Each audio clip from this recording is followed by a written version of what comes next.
The reason why I'm informing you about this is to make you aware of what's really going on, that this decarbonization net zero green agenda is nothing but a scheme to extract wealth from you, to people like Mark Carney, Rachel Reeves, Ed Miliband.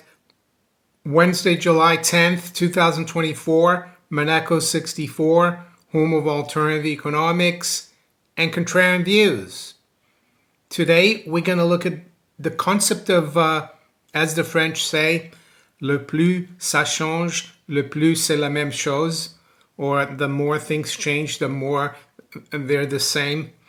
And this is going to be in relationship to the new green agenda, the move to net zero, decarbonization of the economy. And it's happened many times before. It's a delusion of governments that they can solve fiscal problems via new schemes that are supposedly going to make everyone better off, everyone richer. And we're going to refer, of course, to this classic here by Charles Mackay, Extraordinary Popular Delusions and the Madness of Crowds. And I think the UK government, the newly minted government, is planting the seeds of a new, well, let's call it the net zero bubble, with a national wealth fund. So we're going to look at that and compare what the common denominator back in the early 1700s and today are, and they haven't changed.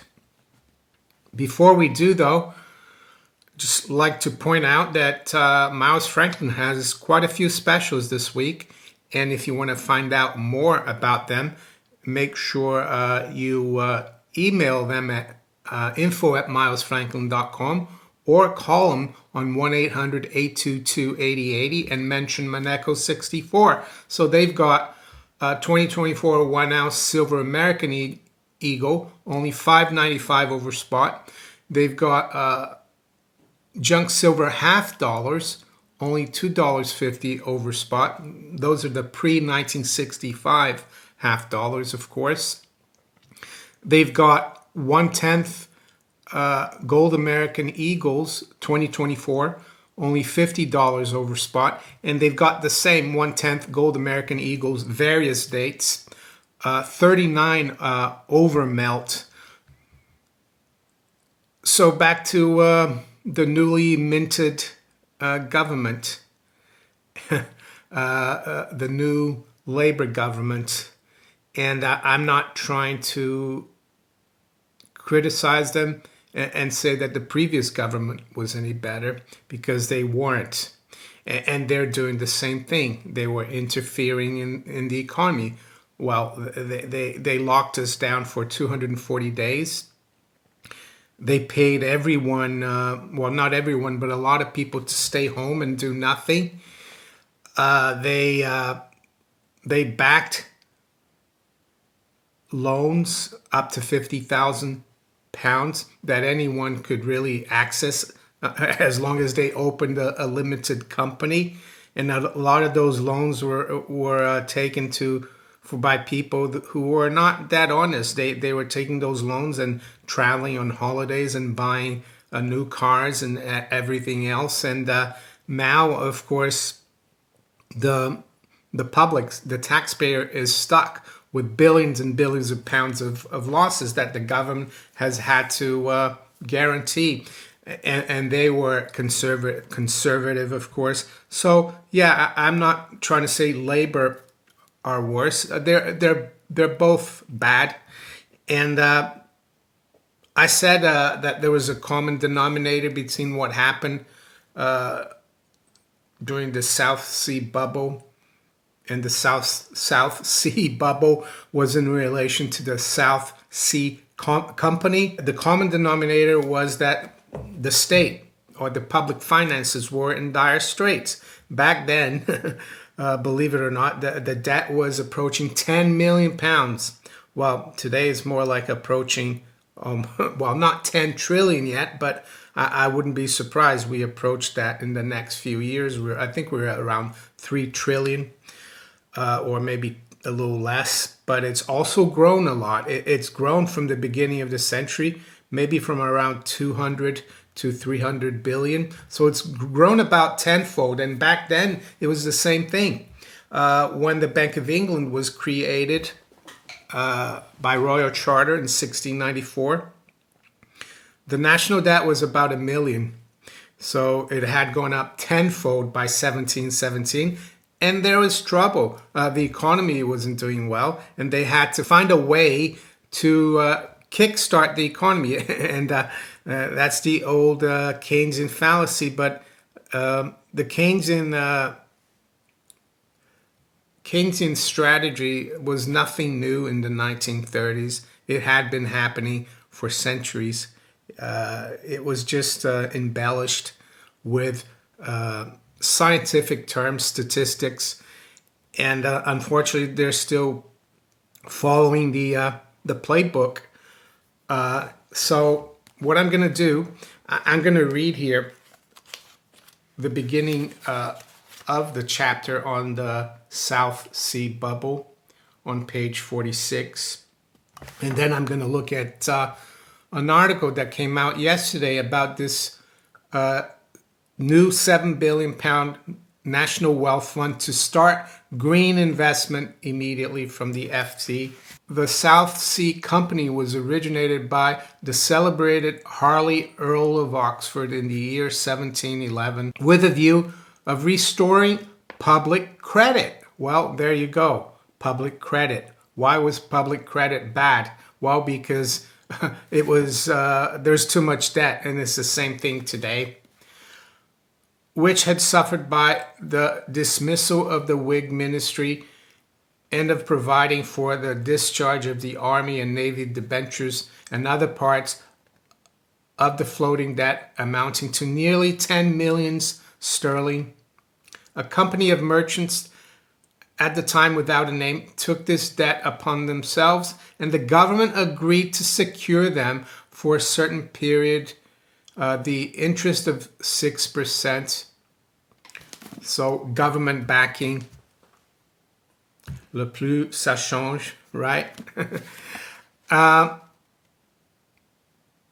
To provide for this interest amounting to £600,000 per annum, the duties upon wine, vinegar, India goods, wrought skills, tobacco, whale fins, and some other articles were rendered permanent. Taxation.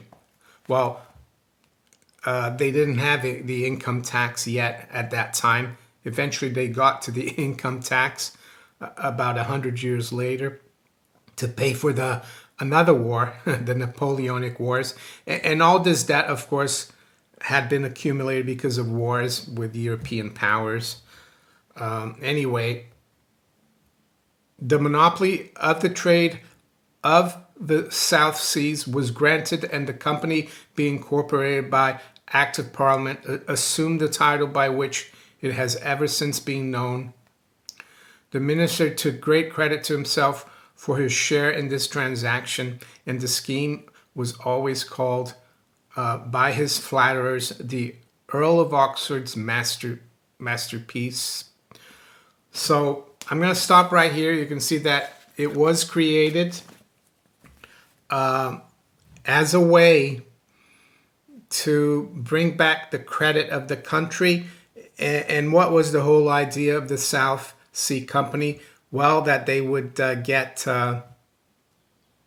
kind of a deal with the Spanish to go to the South Sea, basically South America, and those countries in South America like Peru and others, and extract all the wealth from those countries and bring it back and pay everything off, and everything would be great.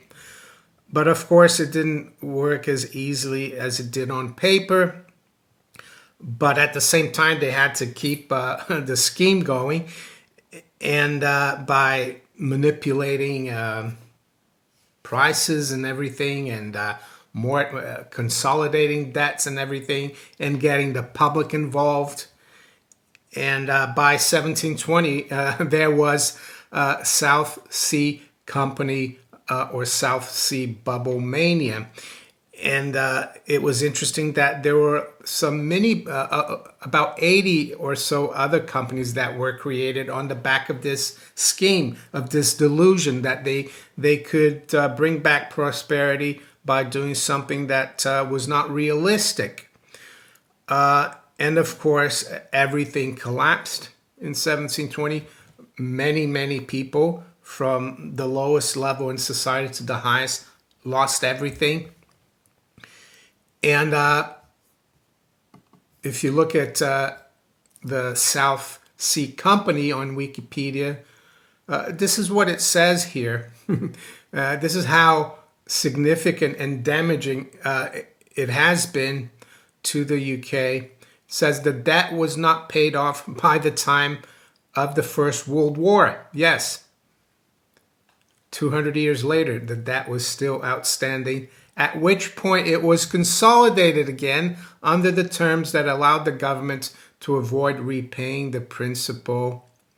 Well, anyway, by now, this debt, the South Sea Company debt, has been basically paid off because of inflation, which has been rampant in the last 100 years or so.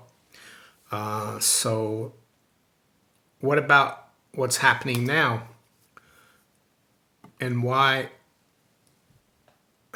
the old saying of the more things change, the more they remain the same, or le plus ça change, le plus c'est la même chose? Well, because we've had a debt problem, a real big debt problem since '08. And of course, that was under Labour's watch, or New Labour's watch. And they allowed things to get out of hand. So they had to bail out the City of London on the back of the British public, and we're paying for that now. It seemed really easy at the time, didn't it? Bank of England just prints a few £100 billion, buys the government bonds that are used to bail out the banks, keep them going, keep house prices up. And then we've had also 2020, which was under the watch of the Conservatives. So they engineer, whatever way you think, I think they engineer the crisis of 2020. The Bank of England prints another £500 billion. The government borrows another £500 billion, and they pump it into the economy to keep it going. And why do they keep it going? Well, I think it was just a cover for the fact that the coup de whiskey that they pumped, well, it was more than a coup, it was a huge barrel of whiskey that they pumped into the system in '08-09 was gone. So they needed more and more whiskey to keep things going. And now it's failing again. So what better way than a new scheme to decarbonize the economy, to go to net zero, the green agenda? It all sounds really good. It convinces the naive and gullible and the greedy to buy into it. And the people like us, and hopefully you, well, I'm assuming that having watched me for a few years, you're now on the same wavelength. But the people like us, or you might not be like me, we see it through. That it's just a big popular delusion. And why do I say that? Well, there's one number that tells me that it's a big scam, a big scheme, pretty much like what they're promising all the riches in 1711 to 1720, the riches from the South Sea, right? That was going to solve all our problems and help pay off all the debt, which was still being paid off 200 years later. Well, that is the the fact that carbon dioxide in the atmosphere is only 421 parts per million, or to put it more clearly, the amount of carbon dioxide in the atmosphere is 0.04%. So how come the naive, the gullible, the greedy, the politicians don't see that? Well, because they don't want to see it, because they need to push this agenda, because they're fighting for their power and survival. But what this will do eventually is going to bring the whole economy down. It's going to make things worse. It's going to make the credit of the country even worse. The only hope we have is that this thing doesn't last too long, because by now already our credit and our currency is already in much worse shape, I would say, than it was in the early 1700s. And even more interestingly is that the UK's percentage of global carbon emissions is under 1%. So whatever we do, it's going to be under 1% of 0.4%. It will affect the atmosphere by less than 1% of 0.04%. So right off the bat there, you don't even have to, you just go through the numbers and you can see that it's a total delusion. And do I think there will be a bubble, net zero decarbonization bubble? It's very possible, because they want to get the private sector involved. But of course, the government has to get involved, because the private sector, without the government, they wouldn't be looking to decarbonize, because it's a big lie, I would say. So let's quickly go through this article and see what they say. It says Chancellor Rachel Reeves has announced the government's new £7.3 billion flagship national wealth fund to decarbonize Britain's heavy industry. Will start investing in areas such as green steel and gigafactories immediately. So where they get this £7.3 billion? Well, they borrow it or they tax it. Yeah, it's weird, isn't it? They're bankrupt, but they can find £7.3 billion for this new scheme. She said on Tuesday the fund's money to be spent over 5 years would be disbursed by the state-owned UK Infrastructure Bank. Yeah, and they go on about the structure of this fund. But what's more important, I think, is the fact that they want to get the big fund managers, they want to get the City of London involved. And they use a term that is basically saying it's going to be government-backed, just like the South Sea Company and all the schemes surrounding it was government-backed, with a government and bank, actually also Bank of England assurance. It says part of its role, this fund, will be to provide catalytic capital to take on risks that are unattractive to infrastructure funds or unsuited to their business models. So what does that mean? Well, it means they're going to back it, back companies, private companies that don't want to take the risk. So who's going to benefit from this? Well, it says here who's going to benefit.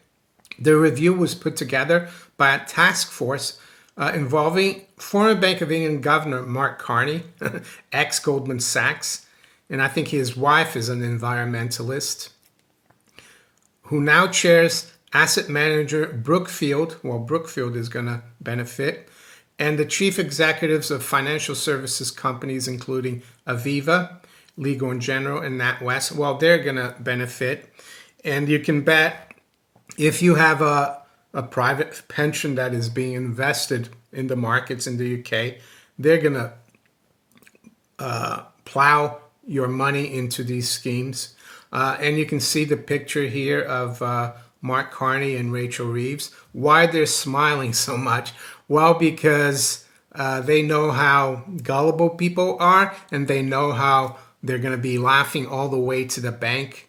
Yeah, I wouldn't be surprised that if in 10, 15 years time, Rachel Reeves is worth a few £100 million, and Mark Carney already, he's probably worth quite a bit. All these people are going to benefit from this gravy train. And yeah, a gravy train that wouldn't really be taking off from the station, because it's not a project that makes sense. They need catalytic help, the private companies, because they don't believe in this decarbonization and this green agenda. So you might be thinking, so what can we do about this? Well, there's very little we can do, because government has a lot of power and is going to make sure this happens. But the reason why I'm informing you about this is to make you aware of what's really going on, that this decarbonization, net zero green agenda is nothing but a scheme to extract wealth from you, to people like Mark Carney, Rachel Reeves, Ed Miliband. Well, he's the new Al Gore, of course, here in the UK of this. Yeah, and he as well, in a few years' time, you can bet will be worth tens of millions, if not hundreds of millions of pounds.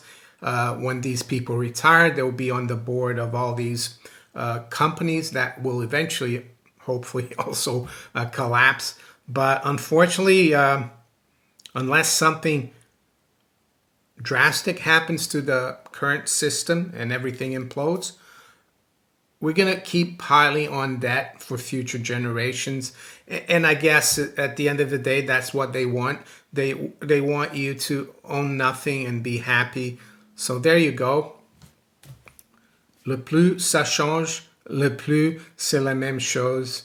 So 300 years later, and we're still making the same mistakes. But that's human nature. So let's quickly look at the markets this morning. It's 7:45 a.m. London time. We've got spot gold at 2,370. It's up just over $6. We're right near the high. The low has been 63. Silver is up a cent, so fairly, well, pretty much unchanged at 30.81. The high's been just below $31. The low's been 66. Dow futures down 11. NASDAQ 100 futures is up 28. S&P is up 2.5 points. The currencies are pretty steady. The dollar versus the yen is continuing to rebound. We made a high of 161.60 today. We're right now at 161.43. WTI crude is continuing to come off. It's down 0.2%, just above 80. Brent crude as well is down 0.75 at 83.80. High grade copper is down 0.25% at 4.56. And I'll finish off with the bond market. The 10-year yield, that's unchanged overnight at 4.3%. So with that, I'm going to wish you all a very good day. Take care. Bye.